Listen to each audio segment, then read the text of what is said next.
So welcome to our kickoff event for the fall 2016 Call 300 Visitor Series. Yeah, this is the very first one, yes. So you are groundbreakers.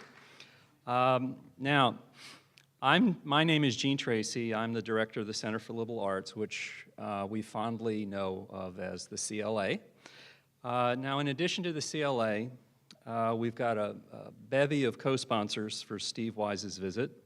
The mix is very broad. It includes departments, programs, student groups, and so forth. That breadth reflects all the different ways that we can connect with the topic of tonight's talk, animal rights. This breadth is also a perfect example of the aspirations for Call 300, an inclusive cross-campus engagement with provocative topics.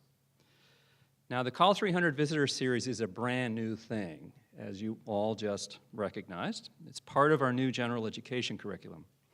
The on-campus piece of Call 300 brings the world to William and Mary by bringing visitors to campus for several days so they can enrich our course offerings, they can meet with faculty, they can meet with students. So it's not just this talk, it's a multi-day event. Now, in order to ensure that in any given semester, these visits, there are 3 this semester, there'll be 3 again in the spring, and the plan is to have 3 per semester, 3 visits per semester. In order for them to form a coherent set of events that can be integrated into academically rigorous courses, they're organized around themes. And those themes are proposed by the faculty. Now, we ask each Call 300 visitor to attend to the theme in their visit in their own personal way, through their own particular lens, through those in-class discussions, informal lunches, and in this, a major public event that is open to the public. So we also ask our Call 300 visitors to share something of themselves, to not just talk about what they've studied, but also what they've lived, to interrogate the theme from their own lived experience. So this semester's theme is well-being, and I think you can agree that Steve Wise and the topic of animal rights is an ideal topic to interrogate the theme of well-being. So I'd like to acknowledge in particular here the contributions of 2 faculty who were instrumental in helping make this visit a reality. Dan Crystal in biology. I know I've seen Dan. There's Dan. And Julia Piccini in modern languages and literatures, Italian studies. Is Julia here? Thanks to you both. So they've done a lot of work in order to help integrate Steve Wise into our campus and academic lives this past week. Now, I'd like to mention that if you'd like to meet Steve after his talk, there's going to be a reception in Tidewater A, so you're welcome to join us. It's open to everyone. So now let me introduce Professor Barbara King, who will then introduce Steve Wise properly. Barbara is Professor Emeritus of Anthropology here at William & Mary. She's well-known and a highly regarded scientist. She's William & Mary's first primatologist, and she's also now a prolific freelance writer, a blogger for NPR. And so without further ado, let me hand off to Barbara.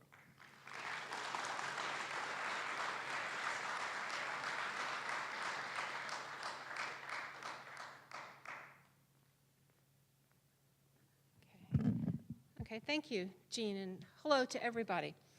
I imagine that every person who stands up here and is about to introduce someone else giving a distinguished lecture says that they're proud and they're honored to do so. But believe me, I'm genuinely very proud and honored to introduce Stephen Wise to you this evening.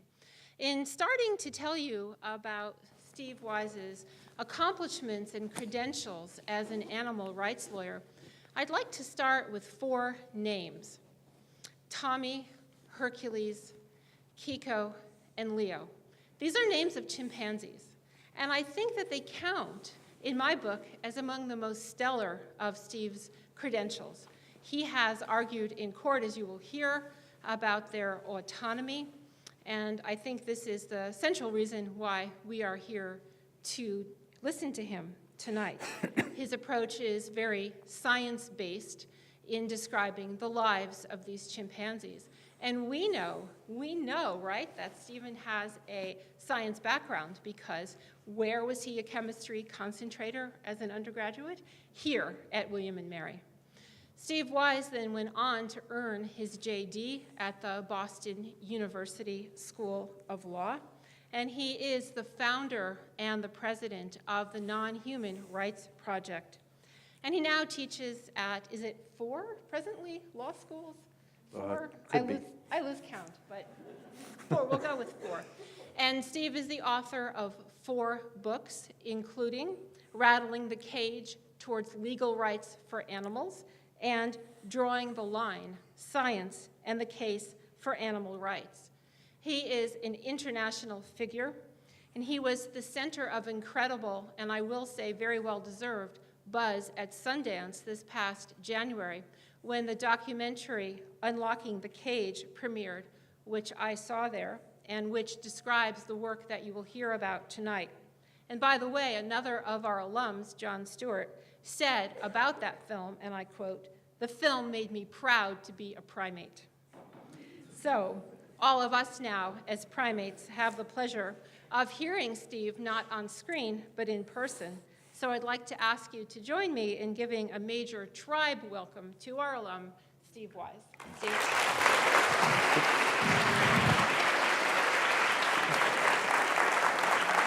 Thank you, Bob.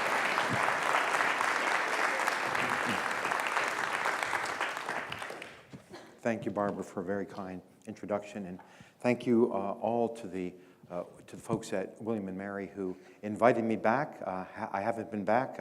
I know I look impossibly young for it, but I haven't been here for 42 years. I left in June of 1972, and I'm back already. So I cannot find my way around the campus. There's too much here. It's been rebuilt, and the trees, I guess, are 44 years taller than they were when I left. But it's even a more beautiful campus than I recall. So I want to start by saying that Barbara was kind enough to mention the film, Unlocking the Cage, that was by the filmmakers, the very prominent filmmakers, D.A. Pennebaker and Chris Hedges. And D.A. Pennebaker is the only documentary filmmaker to win an Academy Award for Lifetime Achievement, and I was extraordinarily lucky to interest them in doing the film. And they followed us around for 4 years, and it'll be debuting on HBO in January. I'm sorry it couldn't be played here. HBO insisted on having a 30-day or 90-day blackout period from September 30th to January 1st, and so unfortunately that's where we're in it. And some of my friends know that I worked with a singer-songwriter, and we actually co-wrote a song for the film, so that and I recorded it, and it was supposed to be the song that played as the credits rolled, and I thought it was really great, but at the very last minute it was kicked out and replaced by the song by a virtual unknown named Bob Dylan. And so I thought about that today. Those of you who know about documentary filmmakers will know that D.A. Pennebaker in 1964, I think, filmed Don't Look Back with Bob Dylan.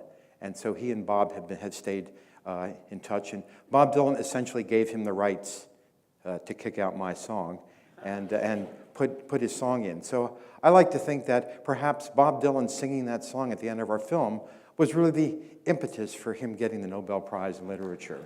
All right. So I remember when I stood up in D.A. Pennebaker and Chris Hedges' office 5 years ago, and I'd been told they were interested, and I stood up and I spoke for just 3 hours because I really wanted them to do this film, and at the end of it, they said they would. And what I want to do, it then ended, the film ended a year or so after we filed our first cases, and we being the Non-Human Rights Project.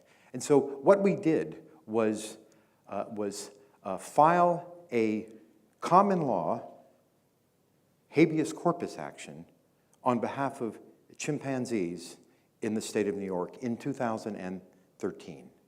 And they were interested in all of those factors. And what I want to do is talk about those factors and talk about what we did and why we did it. So, first of all, we filed the suit in December of 2013.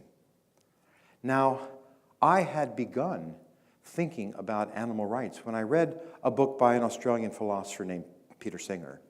And that was in 1980 when I had all brown hair. And when I read it, I realized that what Peter was telling me was something that I didn't really know, that non-human animals were being brutalized and exploited by the billions every single year, and that I was one of the exploiters, and that they didn't seem to have any lawyers who were on their side, who were protecting them. And the reason I'd gone into civil rights work was because I was interested in helping those who needed help, those who lacked power against those who were trying to exploit them. And immediately, as I read about non-human animals, I realized that no one was less powerful than a non-human animal, and no one needed more help in such great numbers. And so I thought then that that's what I would do for the rest of my life. And that was now 36 years ago, and I'm even more interested in doing it than I was then. And at first I thought that I was the only lawyer in the world who was interested in that. And about a year later, I went to a conference where I met a handful of other lawyers, and together we were all interested in it, and we formed an organization that became known as the Animal Legal Defense Fund. Then it was known as Attorneys for Animal Rights. And we used to sit around talking about how can we insert ourselves as lawyers into the process and begin to protect non-human animals. And so for the next 4 or 5 years, we would all come up with ideas about litigating cases. We would try to do that. We litigated them in our private practice in the name of Attorneys for Animal Rights. And we found that it was a very difficult job. And we lost almost everything we did. And we weren't trying to be that radical either. And by 1985, I was thinking about what the problem was. And I realized that I was really litigating in a milieu that really had its finger on the scale. There, as Donald Trump would say, the whole thing was stacked against me. Except now, really, the whole thing was stacked against me. And so I tried to understand what was the problem. And I realized that there was indeed a structural problem here. And the problem was that non-human animals were seen as legal things. And the idea about things versus persons began to take root in my mind. And that was in 1985 as I began to work with another member of the Animal Legal Defense Fund named David Favor. He and I would talk about this and try to understand what the historical and philosophical and legal problems were. And we eventually kept coming back to the idea of being a thing versus being a person. And so I began to think about a metaphor, came up with a metaphor, which was that of a great legal wall. And that on one side of that wall are the things of the world, and the other side of the wall are the persons of the world. And the person-thing dichotomy is really fundamental in Western law, at least, and has been so since Roman times. And if you were a thing, you lacked the capacity for any kind of a legal right. But if you were a person, you had the capacity for an infinite number of legal rights. And a thing was essentially the slave of the person. A thing was the object of the person's rights. And a person could utterly dominate a thing. So a typical kind of thing might be, your pen, your chair, your car, your underwear. They're all things. However, not all non-human animals have also been things as well.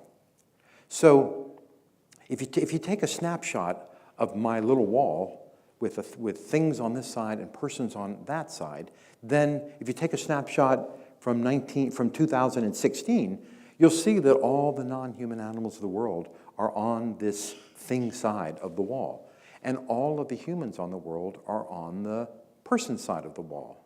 But if you go back to, say, 1770 and you take a snapshot, you also find that all the non-human animals of the world are on the thing side, but so are millions of human beings who are not seen as legal persons, but who are things, who are literally human slaves. At one point, you may have seen women on that side or children on that side.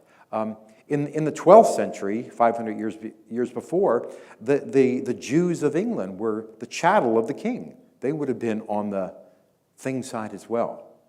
And on the other side would be those human beings who thought that they themselves ought to be persons and could have rights over all of the things. But there's something else, and this something else is something that the Non-Human Rights Project has to go in and remind every judge before whom we appear. And that is that being a person and being a human being are not synonymous. That a human being is a subset of person, but there are other kinds of persons.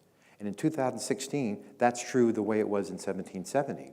So since the Citizens United case that the U.S. Supreme Court handed down a few years ago, most Americans understand for the first time that a corporation is a person who has a First Amendment right to spend as much money as they want to corrupt our elections. Lawyers have known for hundreds of years that corporations are persons under the common law and statutes, and sometimes for constitutional purposes as well. They may have a right under our Fourth Amendment, for example, not to be the victim of unreasonable searches and seizures, but they don't have a constitutional right to not incriminate themselves, whatever that means. And so the corporations are not the only non-human entity to be legal persons. Ships are legal persons. Partnerships are legal persons. For some purposes, the state of Virginia is probably a legal person, or even the United States of America is a legal person who has certain kinds of rights, and they might also have certain kinds of responsibilities. But we also point out to the courts that some of our sister English-speaking countries, our English-speaking common law countries, have looked at other entities and also noted that they might be persons. So, for example, in India, before it became independent, a court held that a Hindu idol was a person, which meant it had certain rights. A mosque was a person. In 2000, the Indian Supreme Court held that the holy books of the Sikh religion is a person. In New Zealand, 4 or 5 years ago now, there was a treaty between the indigenous peoples of New Zealand and the Crown in which it was agreed that the Wanganui River was a person. And this year, New Zealand has passed a statute in which a national park in New Zealand is a person. So we try to explain that to the judges so we don't walk into court thinking that the judges believe that the only kinds of persons can be human beings, because we're trying to bring a kind of person before them, we hope a non-human animal, to date a chimpanzee, that they ought to be a legal person, and the judge needs to listen to our arguments and not just assume that we're bringing in something that we cannot possibly win. So I became interested in this thing-person dichotomy and began to realize and argue to courts now that being a person is not a biological, not a taxonomic category. What a person is an entity that the legal system, whatever legal system that might be, believes is somehow important enough to have some kind of a right or have some kind of a responsibility. And so that is a matter of public policy, good public policy, and it's also a matter of good moral principle. So the courts and the legislatures need to look at the public policy involved, or whether something is right or wrong, whether to either deprive some entity of personhood or grant them personhood, and make that call. And so a lot of the civil rights work over the last centuries has been to move one by one, or status by status, all the humans of the world since 1770 certainly, over to 2016, from the thing side of the wall over to the personhood side of the wall. And so that's where we are now. But as you can see, the wall, while sturdy, is porous, and it allows this kind of a movement. So I began to understand in 1985 that what I needed to do in order to be able to represent the fundamental, even the most fundamental interest of any non-human animal, was to move that non-human animal, probably her entire species, from being a thing to being a person. And I thought, well, for 2,000 years, all non-human animals, and probably more actually, 3,500 years, all non-human animals have been legal things. It's not going to be easy to make them legal persons. And at that time, I thought that it would take about 30 years of work before I'd be in a position to be able to file my first lawsuits. And it turned out that I was pessimistic. It actually only took 28 years before I was able to file the first lawsuits. So this happened in 2013. In 1985, I thought it'd be 2015. So things went a lot faster than I imagined. And so the reason was that it was going to require all sorts of work. It meant that people, lawyers, professors needed to go into law schools and begin to teach courses in animal law or animal animal rights jurisprudence. And in 1990, I began to do that. And I think there was one other person doing that somewhere. And then for me, the real breakthrough was in 2000 when the Harvard Law School asked me to teach the first class in animal rights law. And that allowed me to stand up the first day in class and confess that I was the only person in the room who couldn't get into Harvard Law School. So that was going to be a problem. And I began to teach, and then others began to teach. And so by now, there's probably 150 law schools that have some variant of a class where someone teaches about animal law. So we went from 2 in 1990 now to about 150. There were no books about it. All the books were by philosophers, and I quickly learned that judges neither study nor understand nor care about philosophy. And what they do care about is jurisprudence, or what they do care about is law. So I realized that there were certain philosophical concepts that I thought were really important for me, and I needed, eventually others needed to figure out how to translate those philosophical concepts into jurisprudential concepts, because that's what judges and lawyers deal with, jurisprudential concepts. And there needed to have books written.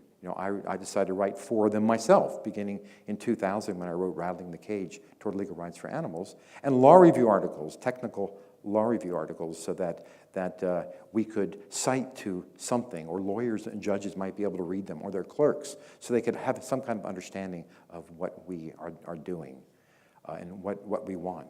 And so, indeed, the last one was that we had to, or the last 2, had to figure out what kind of causes of action could a lawyer bring that would lead to a non-human animal being seen as a person.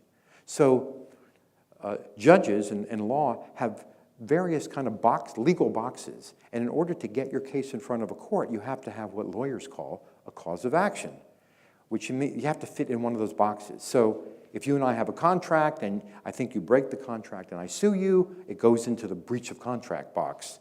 If you're driving your car and you hit me and I sue you for negligence, it goes into the negligence box. So we had to then come up with a cause of action that would fit into some box that judges were used to seeing. And then once that box got us into court, we then had to come up with legal arguments that we could make to judges in a way they understood that would then lead to them agreeing that a non-human animal ought to be a person. So the last thing we had to do is wait for the world to come around to our way of thinking. And so in 1985, that's really the main reason I thought it would take 30 years, because the world was nowhere near my way of thinking, neither the legal world nor the non-legal world. So as we were doing all this other work, we watched the growth of the idea of animal rights or animal protection. And so now it's hard to even open a newspaper without, if anyone here opens a newspaper, but it's hard to open a newspaper without seeing something that deals with, animal rights or animal protection. So we knew that it was going to take a long time, and what we wanted to do was file the suits at the first time that we possibly could, where we had some kind of a reasonable chance of winning. So when I started by saying, well, in 2013, we took certain actions, now you know why it was 2013. So what the Non-Human Rights Project then did in 2013, we sought a common law writ of habeas corpus on behalf of chimpanzees in the state of New York. So the important part is that we sued under the common law. And the common law comes from all of our Anglo-Saxon, legal heritage. And it's from an English-speaking legal heritage. And the common law is as opposed to civil law, which France or Germany or others who use a Roman or Napoleonic system. We use a common law system where judges make the law, and that's probably the most important part of their job, is to make the law in the process of deciding common law cases.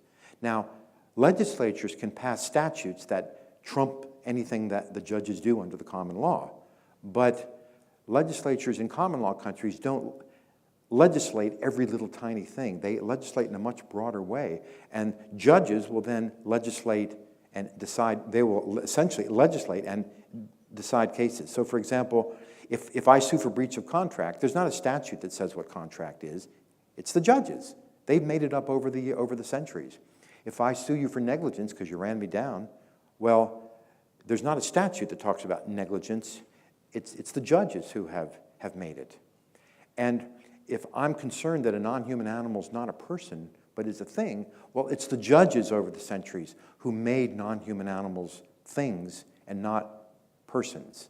So we didn't want to go in front of a judge and ask a judge to interpret the word person in a statute or in a constitution, because the judge would then look to see what the legislature meant or what the Constitutional Convention meant, or however the Constitution was amended, what the amenders meant, and we felt confident that they would not decide that the word person in that statute or constitutional amendment was meant to include a non-human animal.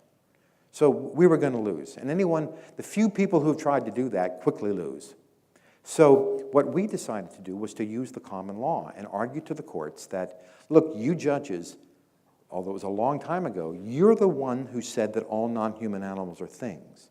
And so you're the ones, we say, who are going to change that and make at least some non-human animals persons. So you don't have to understand what the intent of a legislature was or a constitutional convention was. You just have to look, it's your job to keep the common law abreast of new scientific evidence, of changes in public morality, of changes in human experience. And so you're the ones that we're coming to say, as a matter of justice, it's now time to make at least some non-human animals legal persons instead of legal things. So that's why we then, in 2013, sought a common law writ of habeas corpus. Now, why do we use a writ of habeas corpus? Because there were many of these legal boxes, and we could have thought about many of them, we did, and none of them seemed to fit us. And so, for reasons which I will partially explain, so we ended up using the common law writ of habeas corpus. Now, habeas corpus is Latin for "you have the body," and it is an ancient common law remedy, cause of action that began in about the 11th or 12th century, and it evolved over the years to where what it means now is that some person, and again, in order to be a person, you don't have to be a human being. It just so happens until we started litigating cases that for the last couple thousand years, it's always been human beings. But when some person is being detained against her will, then some third party finds out about this. She can go to a court and say, I want to seek a writ of habeas corpus because this person is being detained by somebody else. The judges are so concerned about that they will immediately issue a writ of habeas corpus and order the jailer or the detainer to come into court with the prisoner they're holding and give a legally sufficient reason for detaining her against her will. And the judge will set up a hearing oftentimes within 24 or 48 or 72 hours because the loss of autonomy of the prisoner is exceedingly important to judges. And so there's another good thing about habeas corpus in that there's something called Resjudicata in law, which means, say I'm suing you for breach of contract, and I go in, I sue you, I lose. Then the judges say that's res judicata. The thing is been adjudicated. The thing is settled. In other words, I can't keep suing you until I win. I get one shot at it, and whatever happens, that's the shot. That doesn't occur in habeas corpus cases because there's so much at stake, someone's personal freedom, that judges are allowed to listen to cases. I'm allowed to bring them again and again and again. And that's what we do. So we understood that when we brought our first cases, that it was likely we were going to lose because it was going to take the really gutsy judge to rule in our favor and dispense with 2,000 years of law. And we were right. In fact, one judge said, "It's a great case, but I'm not going to be the first to take this leap of faith," he said. We completely understood. So we knew that we were likely to lose, but we didn't know why we were likely to lose. There are about 25 different reasons we could lose, and we tried to cover each of them in all of our memoranda. We didn't know where it was going to happen. And so when it happened, we thought we would then be able to look at the case again, look at what the judge said, and try to fix that and file again. And then if the judge picked another ground, we'd try to fix that and file again, and just keep filing. And one of the beautiful things also in the state of New York, which we picked, was that you didn't have to file in any particular place. You could just keep choosing different courts. And so that's what we did. When we lose in one court, we'd fix it and take it back to another judge in another court. When we lost that, we'd take it to another judge in another court. You might figure judges really aren't used to this, and they suspect something strange is going on here. But we indeed were able to do that. Judges don't usually deal with habeas corpus cases. It's just highly unusual now, where one human being is imprisoning another human being, and someone comes in and says, he's imprisoning her. That's really rare. And so most judges won't have a habeas corpus case throughout their entire career. So you can imagine how they felt when the first one was on behalf of a chimpanzee. Very strange for them. Not to us, but to them. So we then were filing in 2013, we were seeking a common law writ of habeas corpus. Now, it was on behalf of a chimpanzee. We could have looked at any non-human animal. We could have brought suit on behalf of any non-human animal, and we looked at lots of them. And we finally decided that our first plaintiff would be chimpanzees. And we did that for a number of specific reasons. One of them, first of all, there's a fair amount of chimpanzees, a few thousand of them. So there are chimpanzees scattered throughout the United States. The second thing is that there's been, especially since Jane Goodall, who by the way is on my board of directors, Jane, since she went to Gombe in the 1960s, there's been an explosion, an immense amount of legal research into the cognitive abilities of chimpanzees. And not only that, the research has shown that they are extraordinarily cognitively complex. And not only that, they're cognitively complex in a way that is familiar to us. It's similar to the way in which we're cognitively complex. So there's another reason, which is that while there's a couple thousand of them, that's not very many, and they have a very low economic value nationwide. There's not a massive industry that relies upon chimpanzees who's going to appear in court to oppose us all along the way. So that's one of the main reasons we decided on chimpanzees. Now, actually, before I get to the state of New York, I also forgot one thing, which is only the most important one, which is once we used a writ of habeas corpus to get into court, then why should the judge issue the writ of habeas corpus, and why should the judge be persuaded that a chimpanzee ought to be a person? Because only persons can seek writs of habeas corpus. Things cannot. So we had to then persuade the judge that our chimpanzee is a person. Now, how do we do that? We spent a lot of time thinking about it. In fact, I think it's fair to say, as we were saying when we filed suit in 2013, between 2007, when we really began to work in earnest, and 2013, we spent approximately 30,000 hours preparing for these first cases. So when people come up to us, we talk to a lawyer and they say, have you thought of this? We say, yeah, about 25,000 hours ago, we thought about this. So when we go into court, why should the judge find that our chimpanzee or any non-human animal is a legal person? Well, we decided not to come up with our own theories about it because we thought the judges would think it's strange enough for us to be bringing in a habeas corpus case on behalf of chimpanzees. What we did is we look to the values and principles that the judges themselves already claim that they hold and that they write about in their written decisions. And so we then frame our arguments for legal personhood in terms of the values and principles that the judges already say that they believe in. And we say we believe in them too, and if we both of us believe in them, then this is why our client, say a chimpanzee, ought to be a person who can use a common law writ of habeas corpus. So one of the things we really liked, for example, about the state of New York, we not only liked the way they really valued the writ of habeas corpus, and they said extraordinary things about how wonderful it was and how vital it was, and how no one could feel protected in the state of New York unless they could use a writ of habeas corpus. So we liked that. And when we looked at the values and principles that the judges themselves said they valued, we ended up picking out the principle of equality and liberty. And we also thought that the man or woman in the street, if asked, do you believe in equality, would probably say yes. Or do you believe in liberty? They'd probably say yes. And so we wanted to then make the arguments in terms of what the judges and everybody else say they believe in, which is liberty and equality. Now, liberty is a kind of a non-comparative right. So a liberty right is a right you have because of who you are. It's not how you compare to someone else, just of who you are. An equality right is a kind of a comparative right to which you're entitled to because you're like somebody else who has that right in a relevant way, or at least that's your argument.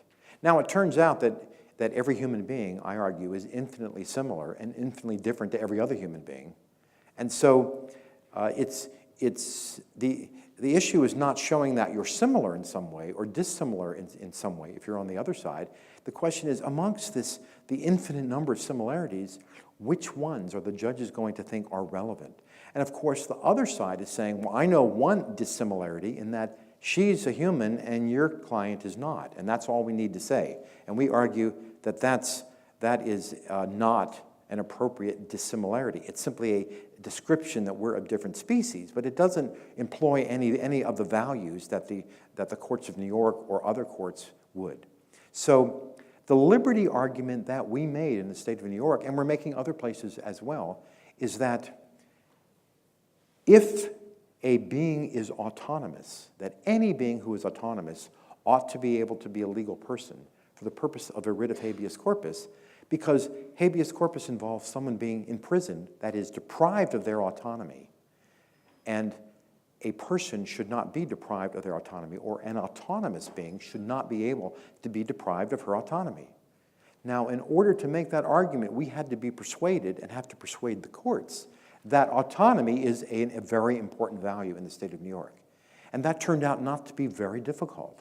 That the state of New York had lots of cases where you had someone who was in a hospital and that person was dying, and that person would die unless she got either emergency surgery or some kind of medication. And the person said, no, I'd rather die. And so the hospital goes to the court and says, we want a court order allowing us to invade her autonomy and either make her go into surgery or give her medication. And the courts in New York uniformly say, we're not going to do that. We value that autonomous person's autonomy more than we value, more than the state has a value, values her life. And so autonomy then in the state of New York has been said over and over again is more important than the state's interest even in the autonomous person's life. So we argue that autonomy is a supreme value in the state of New York. And then we argue that there are more autonomous beings in the state of New York than human beings. And in order to, and actually I will get to that in 1 second, because we also use autonomy again. So we asked for that the judges issue a legal rule that says if a being is autonomous, that will be sufficient for her to be able to be a person, at least for the purpose of a writ of habeas corpus. But we don't argue that you must be autonomous. It's not a necessary condition, it's a sufficient condition. The next thing we argue is equality. Now, usually when courts are reviewing something for a claim of inequality or violation of equal protection, they're looking at how a legislature has passed a statute and someone else claims, hey, it violates my right to equal protection. And in most circumstances, the courts have decided that they will automatically uphold any statute that is a rational means to a legitimate end. And that's it, a rational means to a legitimate end, which is not very hard.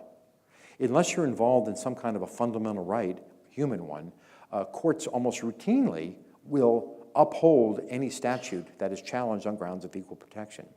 So we say we're going to adopt that, and we say that if the court's order has to be a rational means to a legitimate end, and that it's not, we argue, a legitimate end for the state to permit a private person or a state actor from imprisoning an autonomous being.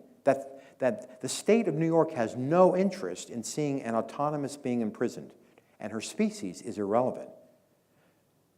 And the second part of the equality argument we take from a case, a United States Supreme Court case, in which the fine people of Colorado in the 1990s passed an amendment to their Constitution that could be read as stripping gay people of every right they had. That went up to the United States Supreme Court, and the US Supreme Court ruled that it violated every notion of equality to strip someone or not give them any rights solely because of a single characteristic. And we argue that in our case, the single characteristic that a court might think of using would be the fact that our client was not a human being, was a chimpanzee. And that alone is not grounds for not allowing her to be a person, at least to the extent of having her autonomy protected by a writ of habeas corpus. So once we are laying our foundation of our case on autonomy, that's really the legal part of our argument. Then we have the factual part of our argument. If we're trying to get the courts to agree that autonomy is as important as we say it is, then we have to be able to prove that the chimpanzees are autonomous. So what we did is that I'd been traveling the world for a long time meeting primatologists, so I knew a lot of them or knew people who knew them. So we ended up going to primatologists in Japan, in Sweden, in Germany, in Scotland, in England, and in the United States, and asked them to write affidavits, eventually 100 pages of affidavits, in which they explained why chimpanzees were autonomous. And they came up with actually 42 different cognitive characteristics that chimpanzees had, ones which were really extraordinarily complicated. Not just that they're conscious, but that they're self-conscious, so they're conscious that they're conscious. They have a theory of mind, that they know that other entities have minds, that they remember the past, that they understand that there's a present, that they know that there's a future for them, and that they can act in a way that will be good or ill for them in the future. And so one really quick example, which I think everybody understands, is that we had a Swedish professor say there's a chimpanzee who lives on an island in the Stockholm Zoo who really resents being looked at all day. And so what he began to do is to stockpile rocks, and when people came to look at him, he started throwing the rocks at the zoo visitors. So the zoo folks did not like that and began searching the island for piles of rocks and then taking them away. So what the chimpanzee then did was to get up early and find the rocks and then hide them so nobody could find them. And then when the visitors came, he'd find them and start throwing rocks at the people. And so that clearly shows that chimpanzee understands that there's a past, there's a present, and then indeed there is a future. He also did a whole series of experiments that were quite scientifically rigorous, but I think this anecdote is probably more interesting to talk about. So we then use those affidavits to go before the judge in order to persuade them that once they agree that autonomy is important, as we say it is, and that if an autonomous being ought to be able to win through a common law writ of habeas corpus, then we show that indeed our clients, our chimpanzees, are autonomous. So we ended up trying to identify, after we identified actually 2 chimpanzees we were going to sue on behalf of, they both died within a few months. And then another chimpanzee died. And we said, we think that we need to find every chimpanzee in the state of New York and simultaneously file suits on behalf of all of them. It turned out there were 7 of them, and 3 of them died before we could even get their cases into court. The other 4 were, as Barbara King said, we had Kiko, who was living in a cage in a house in Niagara Falls. We had Tommy, who was living in a cage kind of in a barn-like structure in a little town called Johnstown, New York. And we had Kiko and we had Hercules and Leo, who had been the victims of experimentation at Stony Brook University on Long Island since they were 2 years old. And now they were eight years old. They'd been taken away from their family at the age of 2. And they had been made to undergo really silly kinds of experience. I have a science degree, so I'm not anti-science, but I'm anti what was going on to them. These folks were trying to show how the evolution of how humans came to walk with straight legs when chimpanzees had bent legs, which meant that there were wires stuck into their muscles. And the worst thing for me was they were made to undergo general anesthesia at least once a month for years. And if you've ever undergone general anesthesia, at least for me, it's a very, very unpleasant experience. And so we wanted to get them out of Stony Brook. So in the first week of December of 2013, the Non-Human Rights Project started filing these lawsuits all over the state of New York. We first filed Tommy's case and in central New York, and you have to understand, we filed like 100 pages of affidavits, an 80-page memo, a 40-page petition for habeas corpus. There was a stack of papers this big. And we were sent to a judge who looked to us to be in the wilderness somewhere, in a courthouse that was surrounded by trees, and you could hardly see it. It was definitely out in the country. And we waited for the judge, and the judge came in, and clearly, without even looking at everything we had filed, someone told him, these people want to get a habeas corpus for a chimpanzee, and he said, come into court, I'm ready to go. He's going to wing it. And he was a really nice guy, and he really loved our arguments, but he said, forget it, I'm not going to be the first person to issue a writ of habeas corpus, but I really like your arguments. And he was actually quite good to us because you can see the transcript of my argument on our website, but that's not all that was said. He would stop, say, stop, tell the court reporter, stop, and he'd say, I think you really ought to say this or put it this way because I think you have a better chance on appeal. And we'd go, okay. And so whenever he did that, then we would do that. He was exceedingly friendly to us, but he wasn't going to be the first judge who was going to rule in our favor. So he said at the end of the hearing, nope. And by the way, we were amazed we got a hearing. We did not expect that a judge was even going to give us a hearing. And so this is the first time we were ecstatic. And if you see the film, you'll see us saying, wow, even though we lost, we got a hearing. We didn't even think that was going to happen. Then we all piled in the car and we drove to Niagara Falls, and we went in front of a judge again, who this time wanted to read everything and called us back for hearing in 4 days. And he let me argue, but he's the judge who said, I'm not going to be the first to make this leap of faith. Go up to an appellate court and I don't want to do this. So we then appealed him, and then we flew back to New York City, and we went to Long Island, where we filed a lawsuit on a habeas corpus suit on behalf of Hercules and Leo, and that judge did what we had always thought was going to happen. That judge, I would not recognize if he ran me over, and we never saw him. In the papers went, and out the papers came saying, leave me alone, there's not a chance you're going to win, goodbye. So we said, okay, and we appealed that.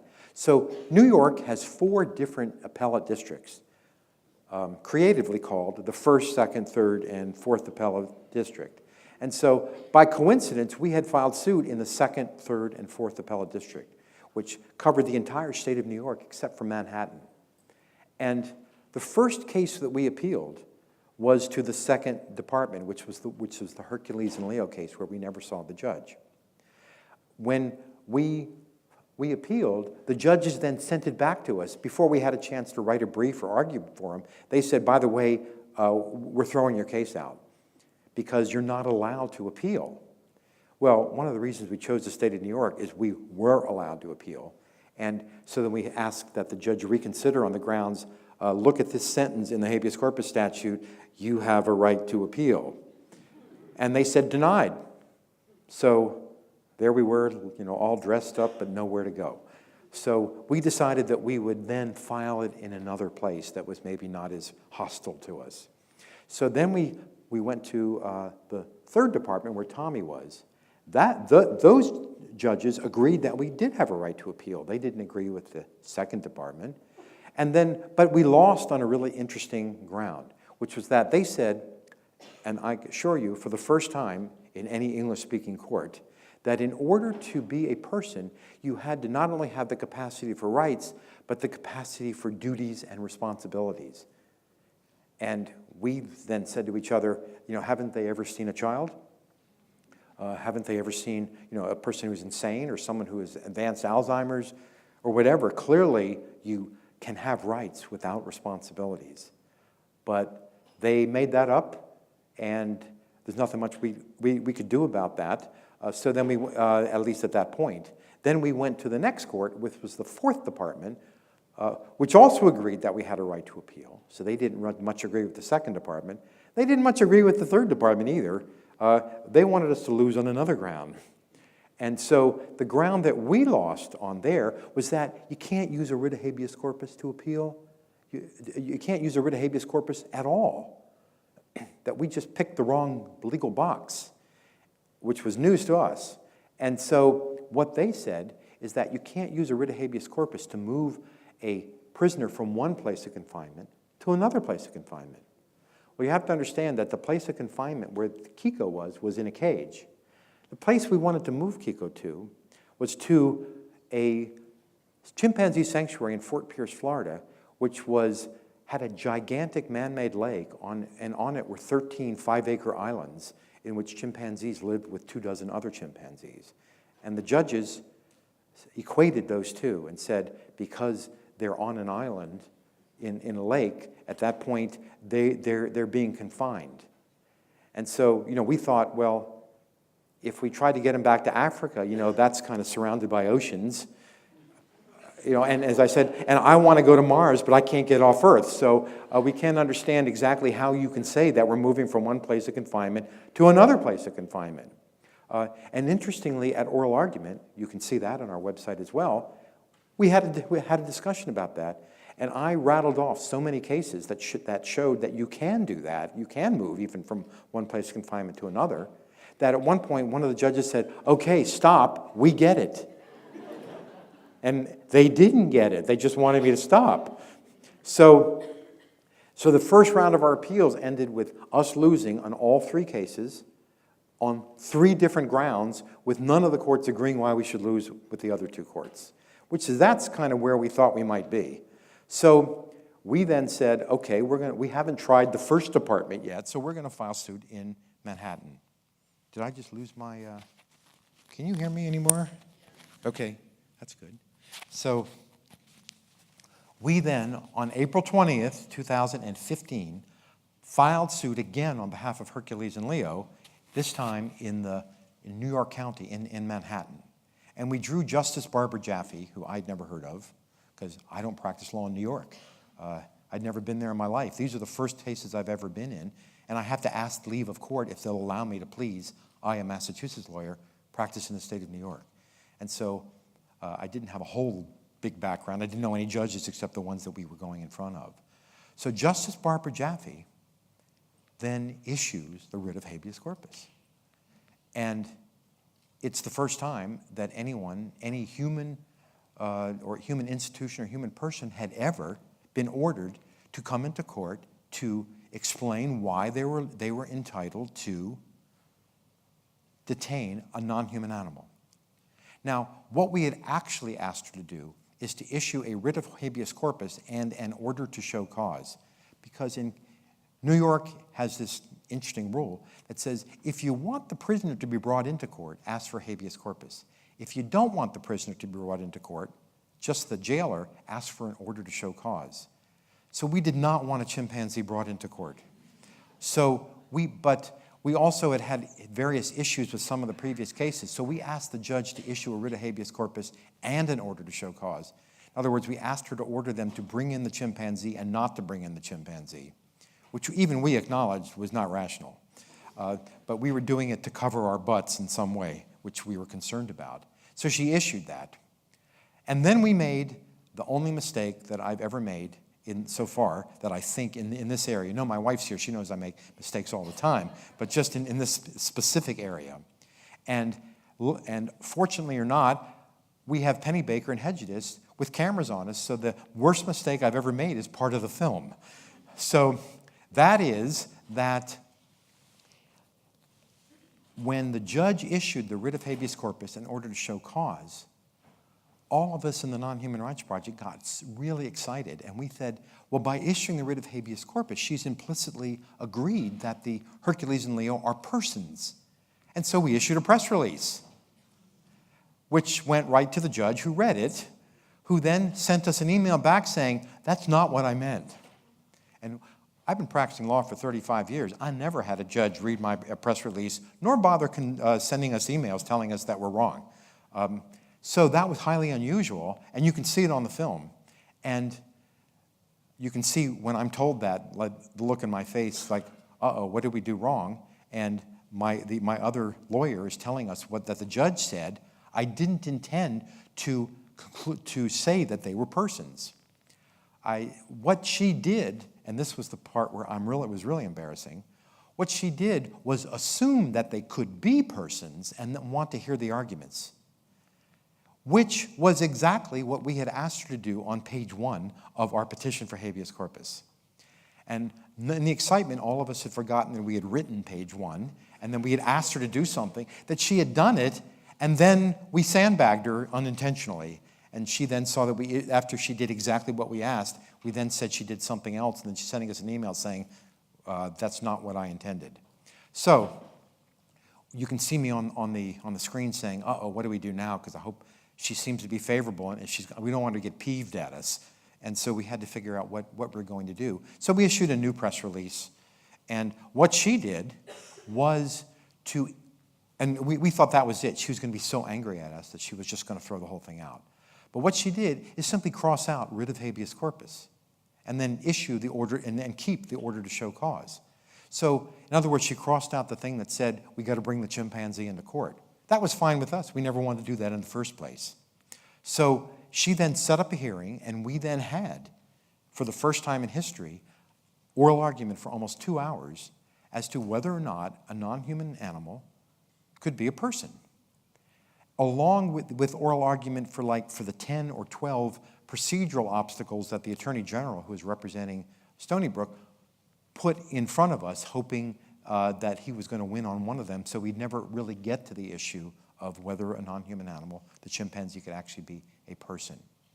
And you will see, and I think this might be the most important part of the film, which is that you can see for the first time the judge is seriously considering it. In fact, at one point, she, in kind of a long soliloquy, asked the Attorney General, considering the affidavits that we had put in that showed that the chimpanzee was autonomous, why shouldn't she issue the writ of habeas corpus? And she was clearly very seriously thinking about it. And I think as the years go by and non-human animals get legal rights, I think people are going to be able to go back to that moment and see that that was where it started, with her saying, why shouldn't, a judge saying, why shouldn't I issue the writ of habeas corpus? It's based upon who chimpanzees are. I'm sorry, I have my, that's what I get for texts. Okay, so it turned out that 2 months later she wrote a long opinion, and she agreed with virtually everything we did. I said virtually because we ended up losing because she didn't agree with only one thing. The other ones she agreed with us straight down the line, and also said that, hey, one day chimpanzees could could have rights. But we lost because she felt that she was bound by that higher court in another part of New York that had said chimpanzees have to be able to bear duties and responsibilities in order to be able to be persons. She didn't say she believed that. She just said that she was bound by what they said. And you could tell that, or it appeared that if she didn't feel bound, that it seemed like she might have ruled in our favor. Because at one point, as a judge, she was saying she was bound by that court, and she cited a dissenting opinion by a court in which that judge said that lower court judges are bound by decisions with which they don't agree. So I took that as saying she does not agree, but she believes that she is indeed bound. And she ends up saying, I hereby dismiss your writ of habeas corpus for now. So we thought that we're doing pretty well. And we then actually went out and went back to more chimpanzee experts and got 60 more pages of affidavits that show specifically that chimpanzees can and routinely do bear duties and responsibilities, both within their chimpanzee communities and in their human chimpanzee communities. There have been a handful of them. And so we've now been litigating that issue again. We filed it again in front of her, wondering whether that would be enough or whether she had done all that she was going to do and wasn't going to go any further. It turned out she had done all that she was going to do. She wasn't going to go any further. So when we filed 2 of our cases, she just threw them right out without giving us a hearing on the grounds that, hello, I'm bound by this other case up in the appellate court in another department. So we've now been filing appeals, and we've run into the roadblock that one judge on this court decided to tell us we can't appeal, just like that other court had said, and so now we have a motion for review in front of the whole court. We're going to be in New York, I think, for quite some time, having a dialogue with the justices of New York as to whether or not a non-human animal ought to be a person. But in the meantime, the Non-Human Rights Project has begun working on a case involving elephants, and we're going to be filing suit on behalf of elephants in a traveling circus. In fact, you can see one of the elephants we're going to be suing on in the film. It's the very last frame. I'm at a place where they're being forced to have rides and walk around in circles all day inside. To me, I'm not sure if you can tell in the film how angry I am watching this hour after hour, just an elephant walking around circles with giggling people on his back. So we're filing a lawsuit on behalf of elephants in another state, not the state of New York. We're also looking at, we're probably going to be filing a case on behalf of chimpanzees in the state of Oregon. We've been looking very carefully at SeaWorld for quite some time in San Diego. I think we're going to be moving towards trying to file suit against SeaWorld on behalf of the orcas they have there. The problem is that unlike elephants or unlike chimpanzees, there's no place to put them. There are chimpanzee sanctuaries, there are elephant sanctuaries, but there are no orca sanctuaries. So if the head of SeaWorld called me up and said, take these orcas, I'd have to say, there's no place to put them. It's not like you can throw them into the ocean. They don't know really how to be orcas. Most, if not all of them, were born in captivity. They've never been in the wild.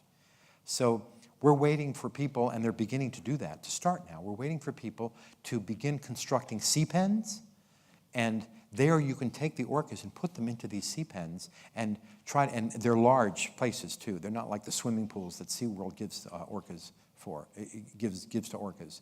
So they can learn how to become wild orcas in the sea pens.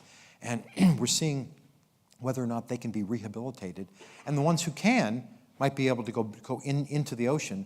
And the ones who can't might have to live their life in sea pens rather than living in a swimming pool, which is a major step up. But and it costs a lot of money to do that. It costs a lot of money to maintain an orca, probably $500,000 a year an orca. So people have to be able to be ready to do that. But we're just in the beginning of doing that, keeping our eye on SeaWorld. And then we also view non-human animals everywhere as really being members of what I call a republic of suffering, that non-human animals throughout the world, and I've traveled a lot throughout the world, they're treated and exploited in a terrible way. They all suffer terribly in what I call a republic of suffering. And to a certain extent, to the folks in the Non-Human Rights Project, we don't really care about state lines. We don't really care about national boundaries. We have to litigate within them. But the non-human animals are treated, uniformly terrible throughout the world, just in different ways, but they're exploited everywhere. And so one of the things that we're doing is beginning to work with organizations outside of the United States who might be able to use their legal system to try to attain legal personhood for some non-human animals in their countries. So we're working with lawyers in England, in France, in Switzerland, in Spain, Portugal, Argentina, Australia, and we have an international coordinator who is in the Bay Area. And what I do is I go to visit all these people again and again, and I have elite status on American Airlines, and get to know them, make it clear that we're not there to tell them what to do in their country. That we're not even sure what to do in our country. We're just doing the best we can. But we're there to provide whatever experience we have, that will be helpful to you. And so we are working with those folks, and others who come to us from around the world who might want to be able to try to attain legal personhood for non-human animals in their country. So in 1985, when I said it was going to be 30 years before we filed the first lawsuit, but it's only 28 when we filed the first lawsuit. In fact, we filed the second, third, and fourth. But we're just beginning. We're just beginning. This is going to be a major long-term struggle for us, both within the United States. I mean, after all, we're only in the state of New York on behalf of chimpanzees. There's 49 other states, and there's an awful lot of other non-human animals. We're also beginning to get into kind of a low-level legislative stage in which we've identified 14 states that have so-called home rule, constitutional home rule in their state constitutions, in which cities and towns could pass an ordinance giving legal personhood to a non-human animal within the geographical area of their city or town. We're beginning to work with them and try to have them pass these ordinances that will do that. And then we would then come in at a state level seeking a writ of habeas corpus for a non-human animal. So that's it. So thank you very much for listening. I really appreciate it. It's inviting me.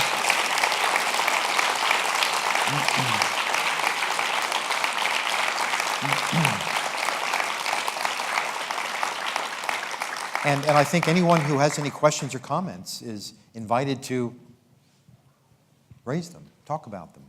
And I hope you do.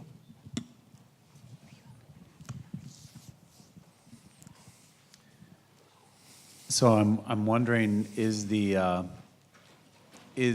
main grounds that you're going to be proceeding in all these cases on captivity? Because obviously we treat lots of non-human animals terribly in lots of different contexts, but they do have autonomy. They're out there in the world. They can possibly get away. So is it mostly about captivity? And if so, how do you see that being then pushed eventually down to things like feedlots and those kinds of things? Well, right now we are trying to gain legal personhood and move any non-human animal from the status of thing to person.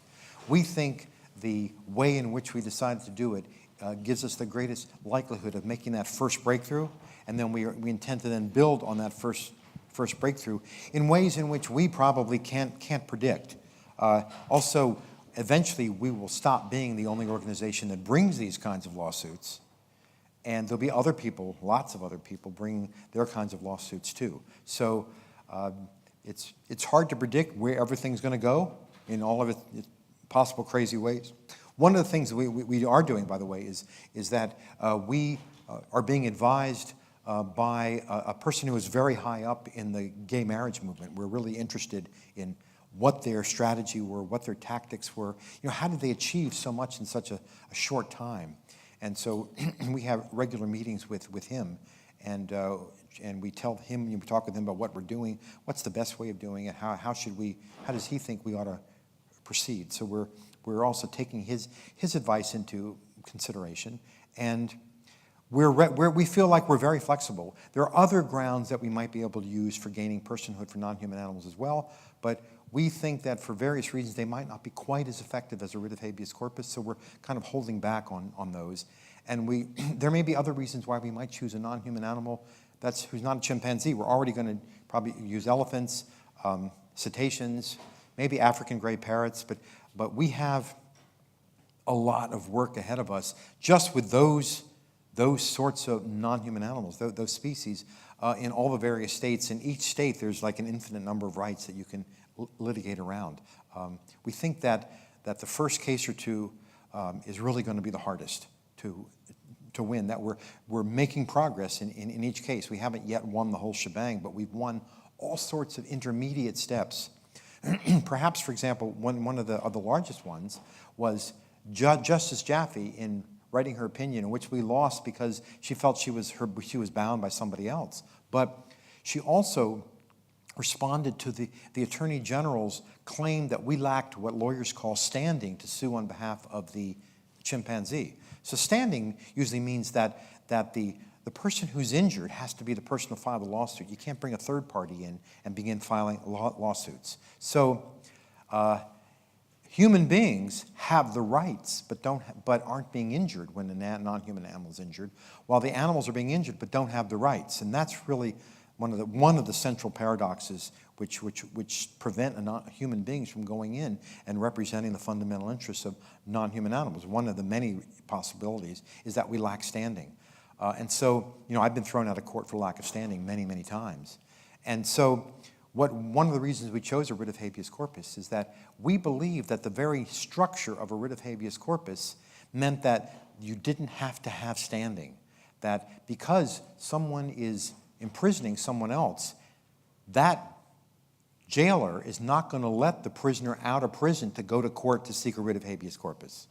So that means some third party has to come in who's not being injured and say, hey, my friend is being held prisoner. So there seems to not be a standing requirement, and we believe that there wasn't. The Attorney General argued that there was, but this was one of the many ways in which the judge sided with us. And so even though we didn't win the whole case, for the first time that we know of in the United States, that a human being or a human corporation was would essentially given standing to sue on behalf of an injured non-human animal when the corporation or the human being didn't claim that itself was being injured. And so for us, that was a huge step. And she also found in our favor for a lot of other grounds too. She just felt that she was bound by that other decision. Thank you. I have a question about Argentina.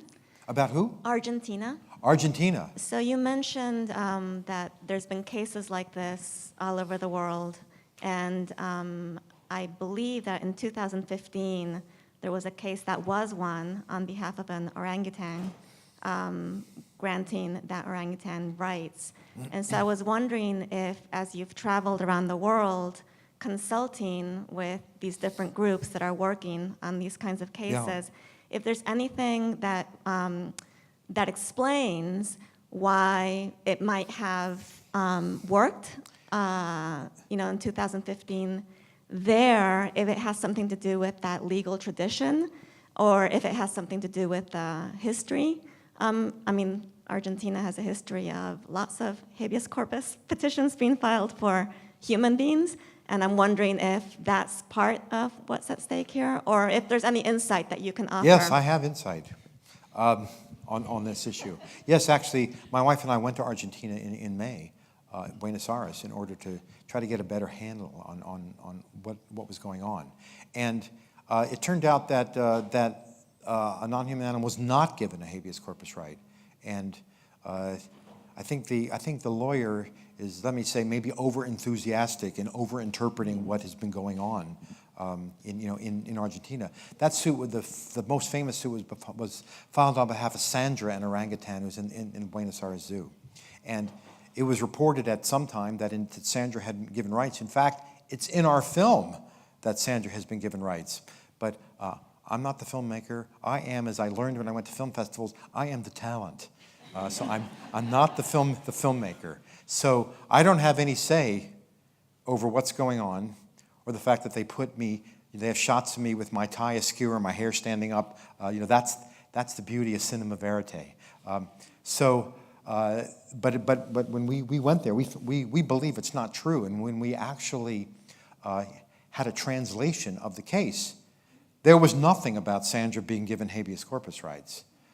And there was something that mentioned about persons, but it's not really clear what was going on in the people. And when I spoke to the lawyers of Argentina, they did not think that gave Sandra personhood. And while the dismissal of habeas corpus in Argentina was reversed, it was not remanded back to a court to look at the habeas corpus. If she was remanded to another court, which, I mean, I don't even understand how that works, but I believe that that's what happened. And it was remanded to that court to see whether Sandra was being held in accord with animal welfare standards. In other words, that court turned it into a regular animal welfare case. That lawyer has then since filed suit on behalf of on behalf of a chimpanzee, on behalf of a polar bear. Nobody understands what he's doing. And so one of the things that we're trying to do, there are also, by the way, 2 habeas corpus cases filed in Brazil on behalf of chimpanzees. Suica was the first. And Suica, who was in a zoo, mysteriously died the night before the judge was to issue his opinion on habeas corpus. And from the opinion the judge issued after he died, he'd been stripped of jurisdiction when the detainee is dead. But he wrote a very sympathetic opinion from which you might infer that he might have been inclined to grant it. So we actually have lawyers in Argentina, in Brazil, and I'm working in the Non-Human Rights Project, working in the United States, where we're trying to assemble all of the attempts to gain habeas corpus for non-human animals in those 3 countries, write a law review article that's then translated, that talks about them in Brazil, in Argentina, and in the United States, and have it simultaneously appear in English, Portuguese, and Spanish, so that all of these lawyers can begin to understand, what is actually going on. It turns out it's a lot more complicated than you might think, and certainly more complicated than I think. And for us, the most difficult time we have is when we're looking at a case that was handed down, that's written in a foreign language, that's not in a common law, but in a civil law system. We find that to be the most mysterious, and we have to rely on translations, which we hope are good, so we can try to figure out what is going on. Can I just, yeah. Oh, you have the microphone, yes. Yes. So you explained why chimpanzees were originally chosen. I was just wondering, beyond the chimpanzees, looking forward, how far do you believe personhood should extend into the animal kingdom? Do you believe it encompasses all the animals? Is that the eventual goal? Or is there some sort of line? I'm just wondering. Yes. Well, one thing I learned is I tell my students, judges don't care what I believe. They want to know what kind of arguments I'm making in jurisprudential terms. So we certainly argue that based upon the values and principles that judges have now, that any autonomous being should be a person at least for some purposes. And then it's up to us to bring in the evidence that our client of whatever species is autonomous. Again, we don't argue that autonomy is a necessary condition for rights. We argue, though, it is a sufficient condition for rights. There clearly are other grounds for rights because there's lots of non-autonomous human beings who have fundamental rights as well. And it might be because they're human, it might be for some other reason. So there are other grounds that we're trying to develop as well. I think if I had to draw a line about what we're aiming at, it would be at the line of sentience, where it seems to me that if a being is not conscious, can't feel, can't experience, then I'm not sure what rights would mean for that being. And so if they can't experience or feel or not conscious, then what would rights mean? So to the degree that sentience might be a drawing line, and many people in the animal rights movement criticize us for not using sentience as a proposed legal standard, but we argue that we don't see any legal arguments for that yet. We see that judges value autonomy, but we haven't seen anybody saying that judges value sentience. Plus, if we can't win on autonomy, we can't win on sentience. So we're beginning, and we think that once we begin having our breakthroughs, that it's going to catalyze even further arguments. When we filed our first cases, it catalyzed, the amount of press we got was really extraordinary. And then we were on the cover of the Sunday New York Times Magazine. I was on the Colbert Report. Just all kinds of, I'm on the BBC all the time. I didn't realize that there were like 200 BBCs. So we're on that. And then the film has been showing at film festivals and theaters around the world. It's going to be shown, it's already showing on the BBC. It's showing on Danish TV, German, French TV, Dutch TV, and then it's going to start showing on HBO in January. So we think that's likely to catalyze another round of arguments, both actions and reactions. But we think that the argument for autonomy is extraordinarily powerful, and we think we have the facts to back it up as well. As you move deeper into the animal kingdom, it becomes a harder thing to prove, maybe not because they're not autonomous, but simply because chimpanzees have been studied so thoroughly. Who knows really what pigs are like, for example? Or what dogs are like. There's been comparatively very, very few studies on pigs or on dogs as to what their minds are about. I wrote a chapter about them in a book in 2005 about dogs. I think at that point I could find 6 studies in English that had ever talked about any aspect of canine cognition. Now there are canine cognition labs. There are at least several of them in the United States, in Hungary, I believe, and other places as well. And the data coming out of them shows that they may be more cognitively complex than everybody except their owners would have guessed. And so I have people come up all the time. My dog is so smart. Or my cat is so smart. And by the way, why haven't you written about cats? I think that there's enormous amount of anecdotes, but not of strict scientific data. So I think there's many more autonomous beings than we might even think about in this world. But that doesn't necessarily mean that that's going to be the stopping place on autonomy. I'm ready for the, yes. I had a question.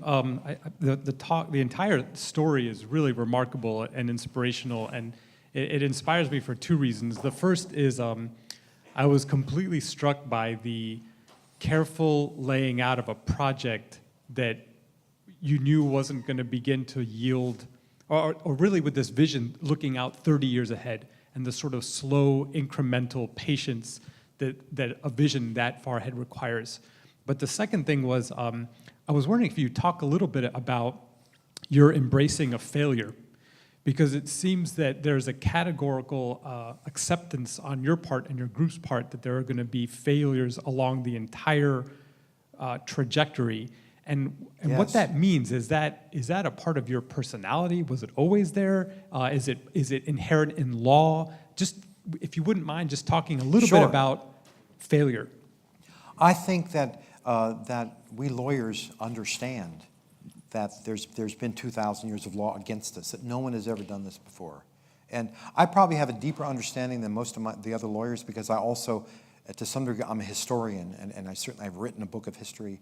I read and kind of submerge myself in history, and I understand how long these sorts of things can take in order to try to change people's beliefs. And I think the second thing is I feel so strongly that the arguments we have are the only rational conclusions that judges can eventually draw, and that when we finally get rid of all the procedural obstacles that judges are grabbing on, or they realize that what they're saying makes no sense, and to the degree that a judge's decision is irrational, I think it's fundamentally unstable, and that it's just not going to last, all that long because it is unstable.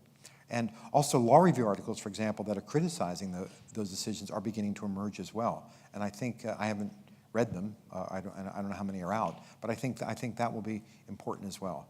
And I think the third thing is I have a certain kind of personality, and that is that when the judges rule against me, I primarily feel sorry for them, that they blew their chance to become the person, like the Abraham Lincoln, of non-human animals. Instead, they want to be the Chief Justice Taney, in the Dred Scott case. And so, their children will remember them for being for writing the non-human animal Dred Scott case. And so I think about that. I was reading an article about an interview with me in the LA Times a couple months ago, and that was the first time I realized that not only do I think about it, I had apparently told that to the interviewer.